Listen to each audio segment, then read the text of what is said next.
กระตุกนะอัดคลิปยังเอาอัดแล้วกลับครับท่านผู้ชมท่านครับวันนี้มาอยู่กับผมครับเกมทำฟาร์มเดี๋ยวครับปุ๊บไปเป็นคนธรรมดาคนหนึ่งที่เดินเคยเตรียมตัวตายได้เลย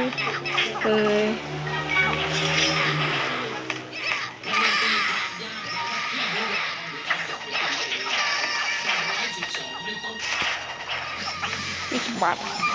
กูไม่เว้ยซึ่งดับไฟนี่ผมทำนะทำโฟย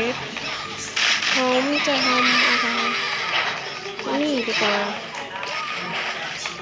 ผมจะเอาขวานนะครับเพราะว่าอันที่ผมกะจะเอาอันนี้เลยนะครับถ้าเกิดไม่เห็นก็ขออภัยนะครับนี่คือฟาร์มครับฟาร์มข้าวครับนี่ครับมันเลยไปซื้อครับแล้วดูตังผมครับไปแอบเล่นมานะครับเกมนี้ครับสามารถสร้างVIPนะครับผมแค่300 บาทถูกๆไม่แพงมากตังกูยัง1,000 กว่าบาท1,400 บาทชิบ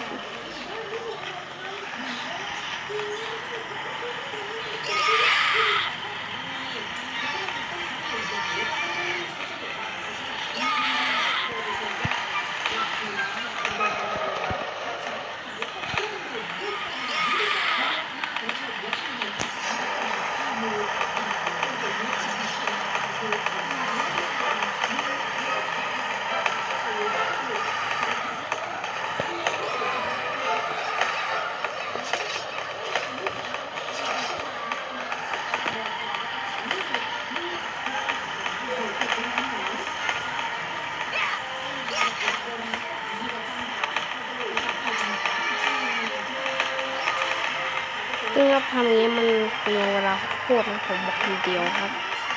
ว่าโคตรเปลืองเวลานะครับซึ่งทุกคนครับอย่าไปเสียตังค์กับไอ้เจ้ารถนั่งเลยเพราะเป็นแค่เครื่องเดินทางถ้าอยากได้เยอะๆจริงๆนะตาก็ต้องไปเล่นแบบ VIP นะแต่ว่า VIP นะผมแนะนำครับให้ชวนเพื่อนไปด้วยนะครับแบบเพื่อนแบบคนไหนครับแบบ2-3 คนนะ4-5-6ครับนะครับจะเป็นอะไรที่ดีมากครับเพราะมันจะมีเนี่ยไอ้พวกบาบาเดียนนะมันจะบุกครับแต่นี่คือไอ้พวกคนเถื่อนให้ผมแนะนำครับให้ไปตัดเจ้าอันนี้ครับมันก็คือฟักยูแห่ฟักทองมันจะได้ทีละ50 บาทนะครับซึ่งเป็นอะไรที่คุ้มทุกตัวขึ้นอย่างนี้ครับมันจะมีเยอะครับแต่ว่ามันจะผมคิดว่ามันจะมีรายเรียนนะแล้วก็มาลูกเสียบลูกเดินลดความฟ้าเนี่ยกูอยากเอามาใช้อยากเอามาใช้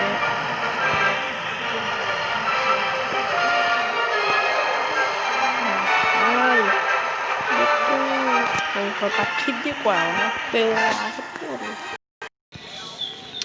ปุ๊บโอ้ยบางนะครับ8 บาทเอามาทำไมจะมารีวิวให้เด็กน้องๆเขาดูกันโถให้ไปที่หอห้องเว้ยสัตว์ห้องสีชมพูเพราะว่าก็มันคือสีชมพูครับ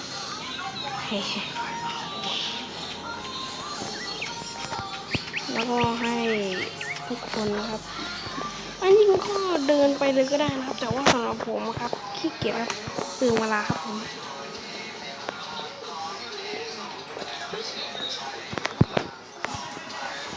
มก็จะใช้ลูกอมจากฮาโลวีนครับลูกอมนี่คือวิ่งเร็วครับซึ่งมันจะไม่เปลืองเวลาผมมั้งถ้าเกิดใครยังจำคลิปฮาโลวีนได้นะครับก็จิ๊บเหี้ยครับก็ผมครับกับแขกเชิญครับส่วนฝ่ายนู้นนะครับฝ่ายนู้น แล้ววันนี้ผมก็จะมาสอนเอาดาบข้างหลังผมนะครับซึ่งมันมีแค่กิจกรรมเท่านั้นครับนี่มีแบทเทิลนะครับเดี๋ยวผมก็ไปแบทเทิลขี้เกียจเอ้าเฮ้ยอะไรเว้ยจะมาสอนแขกรับเชิญแต่เป็นคนเปิดให้อะไรวะให้ทุกคนกดอันนี้ครับดูให้กดเดี๋ยวตรงนี้นะครับแล้วก็เขียวดำครับแล้วก็ม่วงแล้วก็ดำนะครับแค่นั้นนะครับแล้วก็มันแล้วไอ้ตรงนี้จะเปิดนะครับมันจะยิงครับให้ตรงนี้เปิดพังครับให้เราลงมาครับแล้วก็ใส่รหัสครับ R แล้วก็แบบนี้ครับแล้วก็ B แต่ว่าเป็น B ถ้าเกิดทุกคนทำเรียบร้อยนะครับก็ประสับสวิตช์อยู่นี้ครับประตูนี้จะเปิดขึ้นครับน่าเสียดายอยากมาทำให้น้องๆดูเองอ่ะโอ้โหเดี๋ยวผมแล้วพบไปนะครับมันจะเทเลพอร์ตไปที่ครับแต่ผมต้องไปเทเลพอร์ตเลยนะครับเอาเฮ้ยนานี้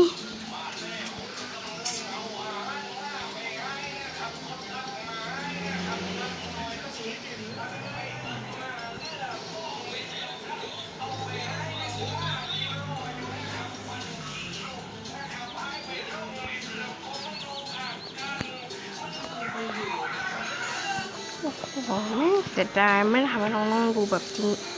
แบบด้วยฝีมือผมเองนะคนทำให้อ่ะนะครับก็ขอจบคลิปบอยเพียงเท่านี้นะครับน่าเสียดายจังเลย